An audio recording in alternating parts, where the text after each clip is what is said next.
Greetings, friends. It seems like only yesterday that War Thunder received a line of American armored vehicles. But a big new update is already on the way. We're eager to share the news. We have a pleasant surprise for those with low-spec computers. The optimization for ultra-low mode has been improved significantly. The display is now better at these settings, and there's no performance loss. If anything, there's a slight performance improvement. New graphical effects have also been added to the game. Aircraft now leave vapor trails, also known as contrails, just like in the real sky. Additionally, heat distortion effects have been introduced. The graphics are becoming more and more realistic. Now, let's take a look inside an aircraft cockpit. Don't forget to close the canopy. That's right, cockpit canopies are now animated, which fans of simulator mode and first-person view are sure to appreciate. But don't forget, an open cabin seriously affects your speed. So, in a battle situation, you're better off keeping your canopy closed. Admittedly, not all aircraft are equipped with this mechanism yet, but for all the new aircraft added to the game, the cockpit will be operable. Another new introduction will simplify night flying. You can now activate internal lights in the cockpit. This works on aircraft that had an illumination device at the pilot's disposal in real life. But what about the tankers? Ground warfare fans can experience what it was like to be a real tank driver. The game will now have a driver view, which significantly simplifies orientation while on the move. Naturally, the driver can't shoot, but getting around obstacles and spotting enemies ahead will be easier. The visibility is stunning. And while we're on the subject of visibility, we'll show you another new tool for the crew commander: binoculars. Good optics can help you find an enemy setting up an ambush, and in general, surveying the area through binoculars is far easier than through a cannon sight, which is particularly important for the non-rotating superstructures of SPGs like tank destroyers. Our developers have also done a lot of work on physics improvements and ground interaction.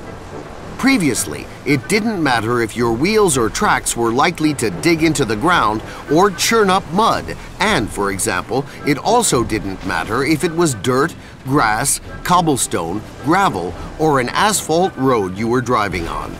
From now on, you will have to take into consideration what type of material you are driving across. Your vehicle will perform differently. Your traction on the surface will change, and this will affect both speed and grip.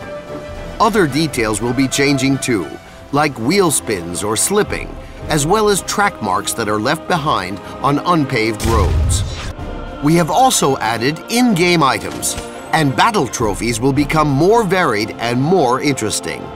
Things that you can't earn in battle can be bought in the store or won in wagers.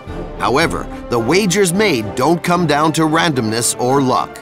The players themselves affect the result and increase the chances of winning. Some of the items that have appeared can be used to increase the rewards and earnings of the player and even his entire team, along with special objectives which provide bonuses, personal discounts, and much, much more. Keep an eye on the news. We'll be sure to tell you about all of this in more detail. What about new vehicles, you ask?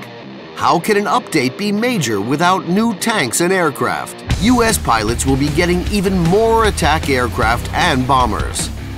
One long-awaited addition is the famous B-29 Super Fortress, capable of carrying a full 20 1,000-pound bombs, twice as many as the B-17 can carry. Admirers of the Soviet Il-2 flying tank receiving the new model of this aircraft, the AM-38. Our artists did their best. They created an absolutely new 3D model of the aircraft. To help it stand up against American strategic aircraft, the Japanese line has received a new high-altitude fighter, the premium J2M4. Germany also received some attention, with its tree receiving the new Focke-Wulf 200 Condor. This bomber can carry 3 tons of explosive ordnance to enemy positions.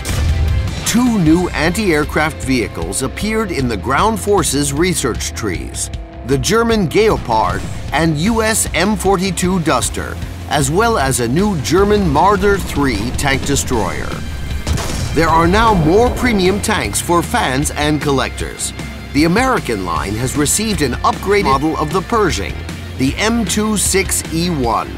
With its more powerful gun, this steel general can compete with any opponent on the battlefield. The Soviet line has gained the T-126SP, a fast and well-armored light tank for its class. Scouting, flanking, capturing points, you won't find a better tank for these tasks. Fans of German tank design now have a late modification of the Tiger I at their disposal. It was used contemporary to the Tiger II and differed from its predecessor in improved armor. Now for the best part. At rank 5, German armored vehicles have received an astonishing addition in the form of the great and terrible Panzerkampfwagen VIII.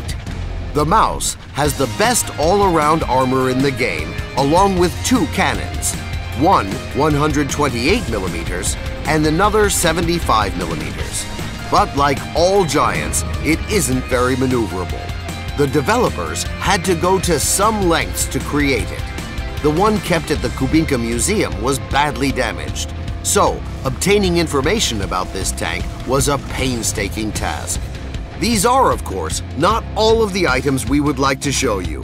So, take the opportunity to acquaint yourself with the game's new updates and see for yourself. Subscribe to our channel on YouTube. Visit the War Thunder website, forum, and War Thunder Live. And of course, our social network pages on Facebook, Twitter, and Google+. Good hunting, and we hope you'll enjoy the new update.